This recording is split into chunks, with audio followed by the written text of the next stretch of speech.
Mga katrops, welcome back ulit sa aking channel, Sports React PH. At ngayon nga ay pag-uusapan natin ang balitang nagpahiwatig na nga po si Stephen Curry na aalis siya sa Golden State Warriors. Pag-uusapan na rin nga natin dito sa ating panibagong video, ang balitang payag na nga na pang Utah Jazz na makipag-trade sa Los Angeles Lakers. Ang video ngang ito mga katrops ay inihatid sa inyo ng 1xBet, ang #1 legit betting site na pwede kang kumita ng pera kahit nasa bahay ka lang. Mag-register lamang sa link sa baba at gamitan ang ating promo code at maaari ka na makakuha ng 7,000 pesos bonus sa una mong deposit. At yes, dito nga po ay hindi ka mabuboring gayong marami kang games na pwedeng pagpilian. Pwede ka rin naman nga pong tumaya sa mga mainit na laro ng NBA, PBA at marami pang iba. Mas pinabilis na rin naman nga po dito ang pag-cash in at pag-cash out gamit ang inyong GCash.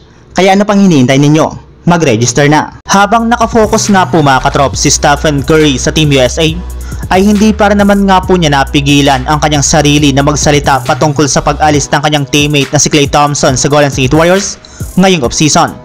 Ayon nga dito mga katrops, hindi pa rin nga na po makapag-sink in sa kanyang isipan na buwag na ang kanilang Splash Brothers at hindi na nga po niya makakasama pa si Klay Thompson sa susunod na season.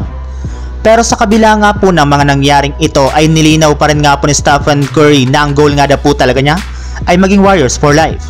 Yes, gusto nga po niya na manatili sa GSW hanggang sa magretiro siya sa NBA. Ngunit matapos nga po ang nangyari kay Klay Thompson, ay narealize nga po nito na wala nga na po talagang kasiguraduhan kung ano ang mga mangyayari sa kanyang karir sa mga susunod na taon, since marami nga na pong mga bagay ang mabilis na nagbabago sa loob ng liga.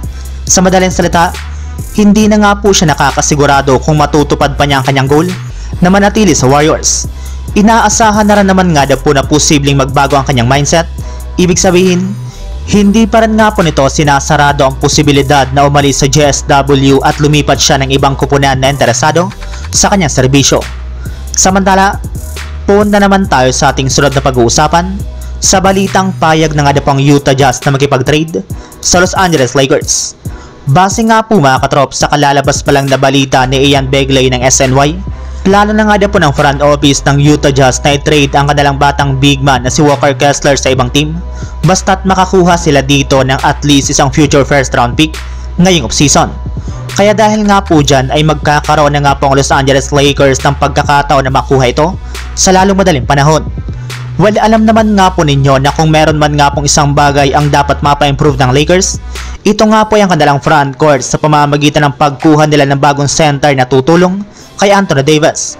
Pero gaya nga po ng naibalita ko sa inyo mga katrops, maliban nga po sa first round pick ay kailangan na rin naman nga po munang mag-trade o magbawas rin ang Lakers ng at least isang player sa kanilang lineup upang magkaroon sila dito ng bagong bakanting pwesto na maaari nga po nilang gamitin para makuha si Walker Kessler ngayong off-season. Pero kung kayo nga po mga katrops ang tatanungin, payag ba kayo na kunin ito ng Lakers mula sa Utah Jazz? I-comment nyo lamang sa baba ang inyong opinion at babasahin natin yan isa-isa. So yun lang mga katrops, ang handog kong story ngayong araw. Sana nag-enjoy kayo, please like and subscribe my YouTube channel, Sports React PH, para sa iba pang story at update patungkol sa NBA. Kita-kits muli sa ating susunod na video.